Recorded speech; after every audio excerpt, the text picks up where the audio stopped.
I'm making it simple. Just to make it simple, I'm going to make it simple for you.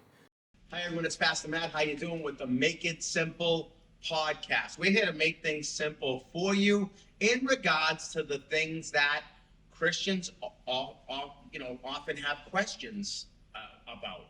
And in particular, we've been talking the last couple of podcasts about Christian dating and what it looks like, what it shouldn't look like, the differences of what people think in regards to should I date, should I court, what is courting, all of those things.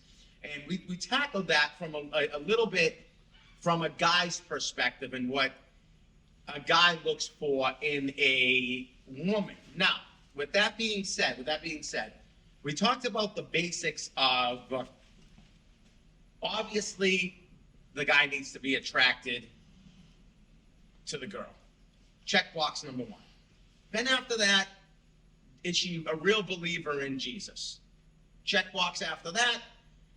Does she come regularly to a healthy, well-balanced church? So we talked about those things a little bit in our last couple sessions. I was just with Isaias, and he's alongside. He heads up our youth ministry and our men's house ministry.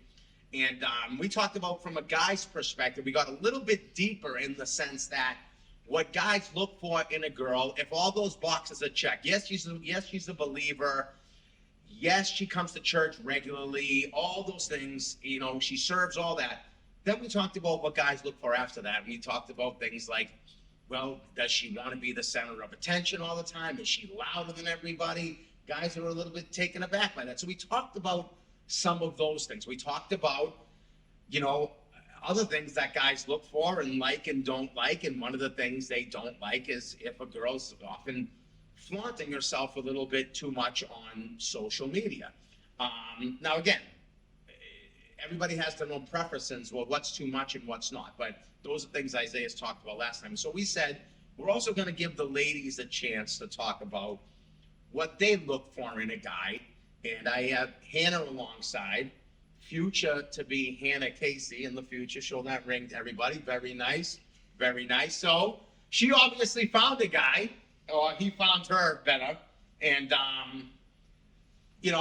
and we're going to ask her, and she can speak from a personal perspective and also from a general perspective on what girls look for in a guy. Once again, if they're a Christian and they love Jesus, obviously that needs to be first. And if you're attracted to them, I'm sure that's important to you girls. It's important to guys. And then after that, what do you look for if you want to start dating or courting the person? What do girls often look for? You can talk personally from your experience or from what girls look for in general. Mm-hmm. To be honest. Okay, so personal experience, I find that getting to know guys in a group setting is just better in terms of guarding your heart. If you jump right into it, if you think a guy's cute and you start going on dates with him right away and put yourself out there, you're putting yourself in a vulnerable state. You could get hurt. So I think in terms of courting, hanging out with guys in a group setting is better for guarding your heart. All right, let me stop you right there. It's funny she said that. She didn't watch any of the previous podcasts we talked about. And me and Isaiah mentioned many, many times group settings. She just said that. We didn't coach her to say that. And we didn't tell her to say that. And that was one of the things that we had discussed in particular because so often you go out alone, is what we talked about last time, one time, even if it's for coffee or to whatever, just get a sandwich. If one person, if they fall for the other person, it doesn't take a lot to fall for somebody, right? Can you talk about falling for somebody from a girl's perspective? Does it take a while? Does it take one date, or is it all different, or what is it? No, it can be right away. If the guy's attractive, if your mind is going and you're thinking of, oh my goodness, what's the future going to be like with this guy, you can start, daydreaming about him and setting up these expectations of, okay, this is going to happen and this is going to happen, and you start thinking about, all right, we're going to move into a house with a white picket fence, and it can happen fast. Yes. And it's all a mental thing. So I'm really glad you said that, because again, we didn't coach her what to say. She didn't even know what we talked about. But me and Isaiah talked about last time, group settings. And obviously church or little singles ministries, group set, whatever. You hang out in the cafe for a while. But how many group settings until you really want to say, you know, what questions would you ask a guy, or would any girl ask a guy, or should she ask a guy in those group settings until finally it's, oh, I hope he's going to ask me to go get a cup of coffee or something like that, or go out to dinner or go on a date. Like, how long should you wait? How deep should you get in those group settings? Because you could be in a group setting and Right. still talk to somebody in a corner and you're still Right. accountable. Yeah. So, like, how far do you think that should go? Personally, I think it should go as long as you can last in a group setting. In terms of questions you ask a guy, I don't think you should be super forward of like, all right, you know, do you have a 401k? Like, you know, super specific forward Yeah. questions. I think as the female, you should just focus on his character more. Is he gentle? Is he kind? Is he selfless? Is he honest? In the group setting, and I would say probably 10 times, 10 group settings. Okay. Push it as long as 10? you can. I don't know, like, because once you get to just you and him, that's when temptation presents itself. It's never going to be easy, you know what I mean? Yeah. And how do you expect the guy to show you he's interested in a group setting? Just having conversation with you one-on-one. Yeah, but see, I can have conversations with many people, and so what, they're going to think I'm interested in all of them? No, but as the guy, you can make it known that you're interested in her And how would you want me to do that? by making it very obvious. Like- and saying, I find Dang, you those jeans attractive. look great on I you. think you have the... What'd you say? I mean, like, He give said, me an "Oh, those example. jeans look nice on you." Like in Yeah. a woman's perspective, like Subtle hints, not too forward, but like letting her know that, hey, I'm interested in you. so how did Chris do it? Give us an example. Well, we actually did start hanging Yeah, out in group yeah, yeah. settings. Yeah. We had bonfires at the beach last summer, and he would make me s'mores. Only me. Okay, so he But would there make was other people there? There was other people so there. that's what we were trying to get. So he made you feel special and almost like it was just you two, even though there was a group of Right. people, Right. without making it weird. Yeah. Yeah. We just want, No, that's a good point. See, Yeah. now we're getting practical here. Yeah, exactly. Because you can make her feel special even though there's a lot of people around, because you're just paying attention to her and she's just paying attention to you. So you kind of know that you're into each other. But all right, so how do you, let's say that all works out, right? And but how do you, if you're not interested, right? Let's say he's ugly or whatever, he's just obnoxious or whatever. You're just not interested. How would you kind of, in that group setting, like, how do you let him down without letting him down? That's hard. That's hard. Because as females, like, in general, we just have this, like, very warm, nice, energetic, bubbly personality. And so it's like any guy can get the idea of, maybe she's into me. So we can almost give that effect just by being ourselves. Just by being nice to somebody. Just by being nice. And Yeah. just by saying, hi, hope you have a good day. How are you? And just by Yeah. giving a little bit of time to a conversation with this person. So it's hard. You have to watch what you say. It's so It's funny hard. she's saying this because guys are stupid. Ask my wife. I've been married for 26 years. We've been together for over 30. And anytime we go out to like a restaurant, the first thing I say to her, if it's a female waitress, I'm like, she likes me, you know. She likes me. Because guys are stupid like that. So what she's saying is, so it's correct, because even if you're a little bit nice, just being yourself, the guy might think, well, she's a little out of my league, but maybe she's not. Right. You know what I mean? Maybe Right. she's not. Yeah, but check So- this out. yeah. Check this out. Would you say for most girls, it's easier for them to have a conversation with a guy that they don't find attractive, just friends with, or with a guy that they find really attracted to? I can agree with that. Yeah, so it's Yeah. easier for them to have the conversation with the guy Much easier. that's not. So if you're uncomfortable or something, you're just gonna Or if you're nervous. always talk to that guy that makes you feel comfortable, right? Right. Not the guy you're attracted to. Then what?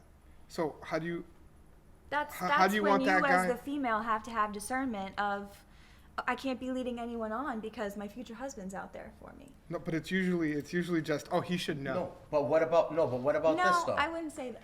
Go ahead. I'm sorry. Finish your thought. What I about? wouldn't say. I wouldn't say. Oh, he would know I would should never know. like him or something like that. I've heard it. Not. Well, yeah. then, that's a heart problem. If the girl's saying, "Oh, he should know. Oh, I'm out of his league. He should know that I would never be an option for him, then that's a heart problem. You've think never you felt that way? Well, don't No. No? All right. don't things work like this, though, Hannah? Don't things work like this? Often there's friends, so wouldn't you kind of let your girlfriend know, to let so and so know, to let his friend know that, hey, she thinks you're really nice, but she's really not into you that way. Would you even say something like that? Even if he didn't make a pass and say, hey, do you want to get together? But you could tell that he's into you because he keeps cornering you in every group setting. Like, you can only try to avoid him so much, because sometimes Right. guys are dumb. They'll just keep following you. Right. You can know? either do that, or you can wait for him to say something that's very forward in trying to pursue you. And that's when you say, hey, I'm sorry, I'm just not interested. Okay. All right. And just being forward back. Because if they're coming at you with a certain amount of umph and, Yeah. wanting to pursue you, then that's when you respond in a gentle manner. This is good. This is really good. We want to be as practical as possible in this Make It Simple podcast, because we know this is right where people live. The main thing that Christians battle with or want in life is they want to know who they're going to spend their life with besides Jesus. They love Jesus, but God says it's not good that the man should be alone. So the next and most important decision that we're going to make is, how do we find someone and fall in love with without getting hurt? And we talked about in this podcast, as well as the previous one, to try to avoid that getting alone setting as long as you can, because as soon as you're at that first time, you're already there, you're into each other, or one person might be into you a little bit more than that other person's into the other person, and if that's the case, someone's going to get hurt. Right. Someone's going to get hurt. Have you seen that happen before? You don't have to talk personally, but from a pastor's perspective, I'm dealing with this a lot. I'm dealing with so-and-so led me on, so-and-so took me out to, from a girl to a guy or a guy to a girl. So-and-so met me for coffee, and you know what, he's a player or she's a flirt and this and that. And I'm like, whoa, what do you mean? Were there expectations there? Were you guys saying that you were going to make a commitment to each other? Well, no, but still, they shouldn't even have, went out with me if they weren't planning on what, marrying you? You know what I'm saying? That's why we're trying to tell people to slow that down as much as possible. But have you dealt with that stuff before with some of your friends or maybe yourself, or what happens when it gets to that point? I think what you said is right. It does come down to expectations, and going into, say, a first date where you have had that group setting with the guy one-on-one, or in a group setting, excuse me, and now you're going to a first date with him, and in your mind you're thinking, okay, he's pursuing me, we're finally doing our one-on-one date, and the expectations start piling up that you have for this guy, and the standards that you're holding him to, and vice versa. And so, like you said, if one person likes the other more than the other, that could lead to a potential case of hurt. Yes. And also, being one-on-one with a guy opens up temptation. And, in terms of being equally yoked, that's very, very important. Because someone could come to the table and, they might not be as strong as you in your walk with Jesus. And temptation is there for all of us, regardless if we're Christian, if we're not Christian, it is there. The enemy is on the prowl. And it's going to be there when you're one-on-one and when you're alone with this person that you really like, and you, in your mind, you want a future with, and you want it to work out. And it can lead to hurt, because somebody else's expectations might be something that you're not willing to compromise prior to marriage. And that's something to really think about and pray about, because if it goes down that road, that could also lead to hurt and vulnerability, and opening yourself up in possibly a sexual manner to this person that you really like, just because you want to keep them around, just because you like them. Because we could play games in our minds. We could say, God, you know something? This person really could be the one for me, and if he comes on to me, I'm going to give in at least a little bit, because it could be the one. I know I'm not supposed to, but you know what I mean? And those are, we're humans. God knows we're fallen. So we need to be, so what she's saying, and she said the same thing we said without her being coach, is that you need to do all you can to get to know somebody in that group setting. Make sure you've asked as many questions as possible. Make sure you know that you're into each other before you get alone in that first date. Because people fall really, really fast. And I'm just going to be honest. I know, Isaiah, you wanted to chime in. And I'm going to be honest with you. And this is going to get a little nasty, and it's not going to sound as Christian as it should be. But girls, you know what? Guys are dogs sometimes. And especially if the guy has a past life that he's been with many women and he knows how to coerce them, he might go on that first date and say, have the Christian thing in his head, knowing what God wants from him to eventually find a wife, and that's why he's there.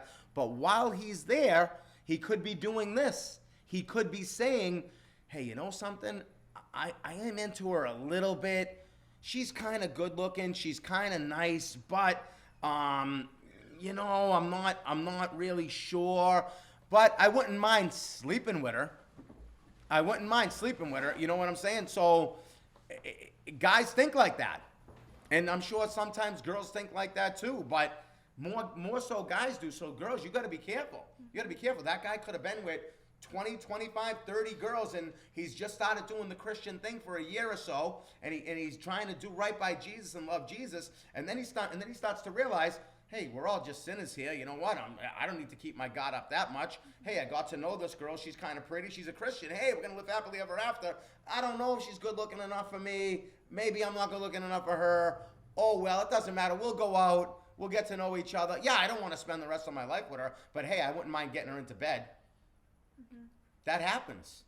Mm-hmm. Girls, you got to be on God for that. Mm-hmm. Guys, you can't be like that because God's going to chastise you if you're like that. But I just want to let you know that's exactly what happens in our fallenness and in our minds. So like she was saying, like I was saying, is do all you can, and as 5 group settings, 10, 20, 50, to make sure that's the person you want to date/court. When I always say court, because when you're going on that first date after you've asked all the questions in the group setting, and even though you're in the group setting, you're in your own little world together with all accountability. When you go to that next level and you're alone, after you've asked all the questions, everybody checks all the boxes, you've fallen. You're already fallen. And God made us to fall fast for a reason.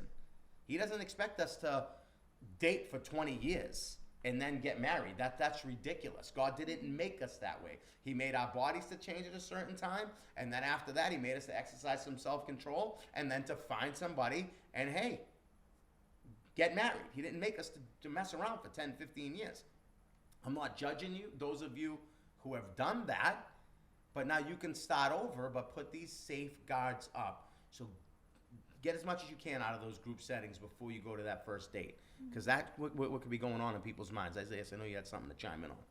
Yeah, actually, it's 2 things. One of them was, last podcast you said, before you even go on that first date, why not ask the other person, you know, am I somebody that checks those boxes for you that you could see yourself marrying? I think that's a great way to tell if you're on the same page. All right, now that's really good you said that. And I did say that, even in the group setting, before you get to that first date, because you've got to know the person as much as possible.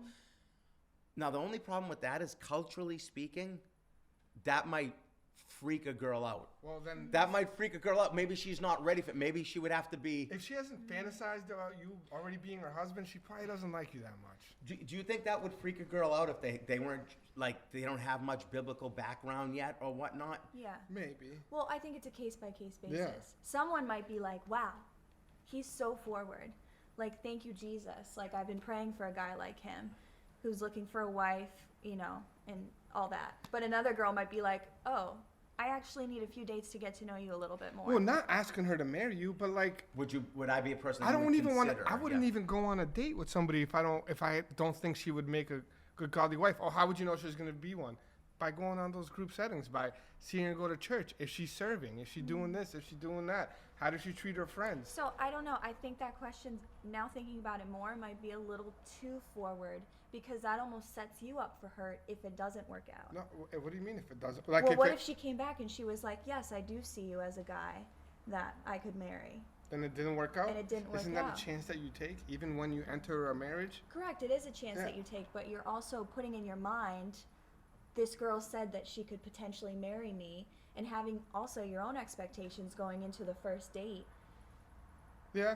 Yeah. not really, knowing her on a one-on-one setting. So I feel like you just have to guard your heart up, and this is really extreme, but until you have a ring on your finger and until you have that promise from the man, you really have to practice guarding your heart all the way up until that point. I might say that guarding your heart would be asking, because I don't want to go there if she's going to get coffee with 3 other guys. I don't want to go there if she's, talking to a lot of other different Well, you groups. have to ask those questions in the group setting. You know what I mean, right? You have to ask. Are you talking to any other guys right now? This and that. Now again, it's gonna sound weird because you're not on a date yet, but these are the way things need to be done to minimize the hurt, to minimize the, you shouldn't be finding out too many things once you're on that first date. You should know a lot before that. Because again, when you get to that first date, you're there for a reason. You're there for a reason. You're there like, is this guy going to be the one I'm going to spend my life with? I wouldn't even have came here if I wasn't attracted to him and he wasn't a Christian and I didn't like his swag and vice versa. You know what I'm saying? So these are things that you have to address as much as possible. Most of the time, Christians don't do it like that, and that's why they end up hurt. They end up sleeping around. They end up, running to the pastor's office. So-and-so hurt me. So-and-so hurt me. What do you mean they hurt you? Why? I didn't even know you were dating them. So often we find out about people seeing each other. We don't find out until after they've already slept together, had a relationship, hurt one another, and this and that. Then they want the pastors to go beat up the guy or confront the girl because of what happened. I'm like, wait a minute. You should have been accountable from Jump Street. You should have been accountable from day one. And that, by the way, that's a thing you need to watch. Girls, if that guy's not willing to be accountable to a leader in the church and he doesn't want them knowing, don't tell them. Even if he checks all the boxes and he's not willing to be accountable to a leader in the church and say, hey, does Pastor so-and-so know that that we're seeing each other? Does your dad know? Does your mom know? Does this one know? And if they're like, no, they don't want anybody to know, that's a red flag. That's a red flag. Why don't they want them to know? Because they want to do things their own way. So just be very careful. But I think we've really narrowed it down for everybody that's going to listen to this podcast is get to know that person as much as you can before you take that first step of looking each other in the eyes across from dinner, and all those thoughts are going through your mind. I'm going to spend the rest of my life with this person. Hooray, God, I found somebody. You found somebody for me. Do what you can to get to know that person. Isaiah, you want to add anything that you think I'm missing? I think you're so right. I got to sit on in the last 5 minutes of a class, actually taught by Larissa. It was a discipleship class, and it's all girls. And I went in for the last 5 minutes because I was talking about the youth conference, and one of the girls said, oh, Isaiah, you're here. I want to ask you this question.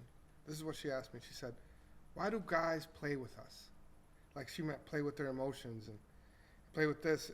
And the most protecting... And this was one of the young girls in the school a middle class? school girl. Yeah. And and like when you get to a certain age, you see middle school students, you don't think they're dealing with any of that stuff, but they are. And the most protecting thing for her I could think of to say was because you allow them to. Because, you know what I mean? You put yourself in those positions like you were talking about. You do things. You talk about things that you shouldn't be talking about when it was hard to hear that question, but that's the reality. And it starts then, and it just gets harder and harder and harder. Also, I feel like these young girls are finding their validation in actions or things that these boys or guys are giving them, and they're finding their worth in that instead of finding their worth in Jesus Christ. And that's what it boils down to, and how they're being brought up in the church. And it's like, are you finding your worth in a text message that this guy sent you saying good morning? The attention, yeah. The attention that they're giving you. And then suddenly when another shiny object or shiny thing comes around, the guy's attention is, his neck swiveling to the next pretty thing. Because there's always going to be a prettier girl than you. There's always going to be someone that makes more money, has more to offer. That says nicer things. Right, right. And that goes both ways too. Yeah, really important. Again, and we know that people come into the church from all different backgrounds. Like I raised my kids in my daughter, teaching her the most important thing she could do is love Jesus, and right after that, who she's going to marry. I didn't raise her saying have a career first and all that and this and that. But we know a lot of people coming into the church weren't raised that way. A lot of young girls were raised, to, hey, even in the church, we want you to believe in Jesus, but we want you to make sure you get your education first, make this amount of money first, and then find somebody. So it's hard as you're ministering to people from different backgrounds to say, hey, there's still a way that we can back our minds off of the way we think and think biblically. We're trying to make it simple for you. Think biblically. No matter how you were raised, you might have been raised in that circumstance where, no, you were taught the most important thing you can do besides love Jesus is marry someone that loves Jesus. Maybe you weren't taught that. Maybe you were taught, hey, yes, we want you to believe in Jesus, but it's about your career first, how much money you're going to make. Don't ever trust a man. Make sure you can have this much first and then find somebody. Everybody and everywhere in between is where people come from, and Jesus saves people from different backgrounds at different times in their life, and we all have different baggage. But with that being said, we can still make things simple when we start to think biblically. Back off those things now. Try to think biblically. Get to know that person in that group setting, in church attendances multiple times, chatting afterwards in the lobby or the cafe, in other settings where it's maybe for singles groups or just for groups in particular, and get to know that person as much as you can before, like Hannah said, you unguard your heart. You give your heart away, and it wasn't ready yet to be given away. We're trying to minimize the hurt. The Bible tells me as a pastor that I'm supposed to see the younger girls like daughters. And this is what I would tell them. The same thing I tell my daughter. Don't go out and be alone. Don't go there. Don't take all your time with this person in alone settings, just you, without me knowing, without other people knowing. Don't do those things. Don't go there. Get to know that person as much as you can and their love for Jesus. And then you'll know if they really, really want to go to that next level with you, because they're willing to meet you in a group setting 10, 20, 50 times. Mm-hmm. They're willing, right, Hannah, to in the midst of 10, 20, 50 people, seek you out. Mm-hmm. They're willing. You'll see that, and you'll see that in one another. Before you go to that next step, and that guy might say to her, hey, am I someone that you'd be willing to start to date or to court, to spend your life with? You've already found out so much about that person because you've been around them before your heart is out there and given to them. So I hope this helps you guys, you girls that are in that state. Again, it's not good that the man should be alone. Most people do not have the gift of singleness, but we're here as a church to help you do things God's way, make it simple, keep it biblical, and we want to minimize the pain people go through. So if you do things God's way, it will minimize that pain and that hurt if you make it simple and keep it simple. Love you guys. God bless you guys. I hope you were blessed by this podcast.